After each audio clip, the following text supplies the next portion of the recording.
In this video, we're going to be looking at economies of scale in more detail than I've covered in other videos. Okay, so just to recap from one of the previous videos, here is the long run average cost curve.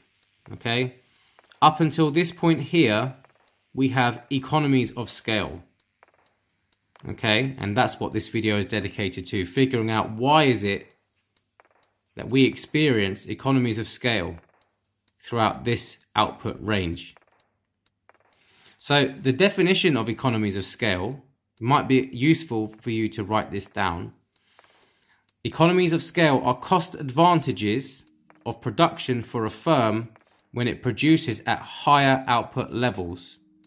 Okay, particularly it's the decrease in the long run average cost.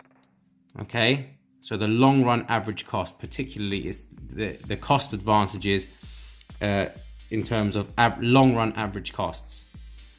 Okay, so we can break down economies of scale into two main sections. We have internal economies of scale, which are cost efficiencies that occur inside the firm, and we have external economies of scale, which are cost efficiencies that are experienced outside the firm, that affect the firm. Okay, so let's start with internal. So I have listed for you here 6 different economies of scale.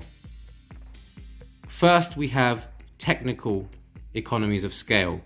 So when the firm increases in size, it is able to buy new machinery, better machinery, more productive machinery. It's able to improve its production line and organize its production more efficiently.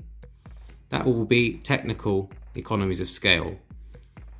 Purchasing economies of scale is when the firm is able to negotiate better prices or better costs, okay, on its factor inputs. Because it has grown in size, it has also gained some monopsony power, some buying power in the market. The bigger it gets, the better the prices it's able to negotiate on its costs of production. Number 3 is managerial.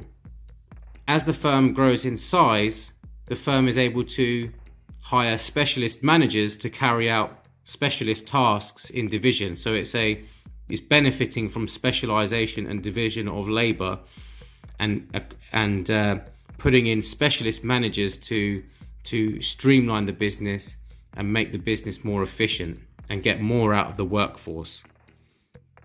Number 4 is financial economies of scale.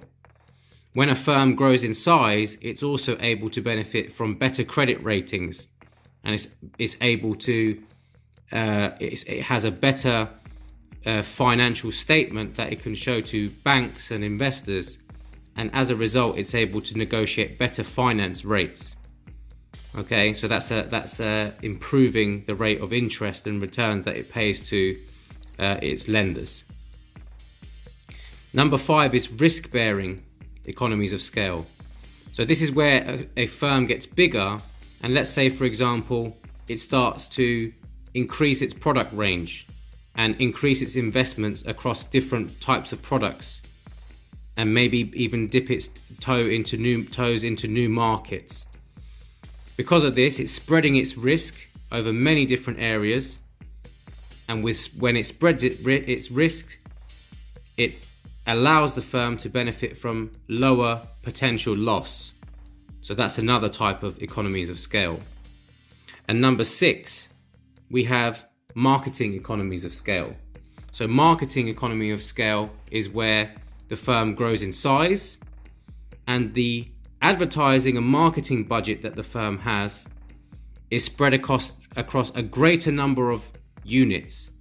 Okay, so it sells now millions of products. So that marketing budget is being divided across so many more products and many different types of products. It's also able to increase its brand awareness. So the firm is like advertising for itself.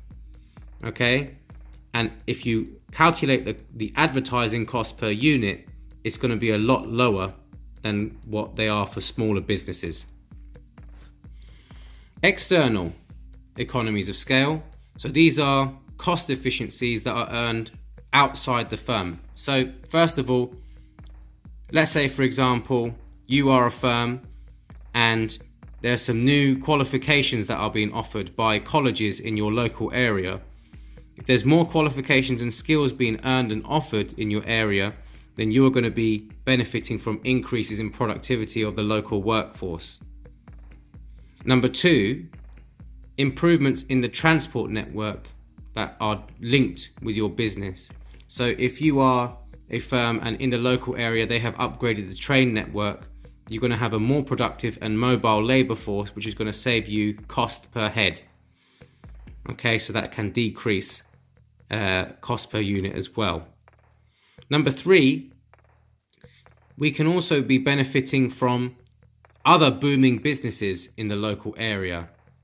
So for example, let's say you are a car garage, okay, and the car parts industry is booming, and a car parts center opens up very close to where your car garage is, where you're fixing cars. This is going to reduce your cost of production because you can go to the car parts center down the road and you can purchase these parts perhaps at lower prices and with the decreased delivery costs.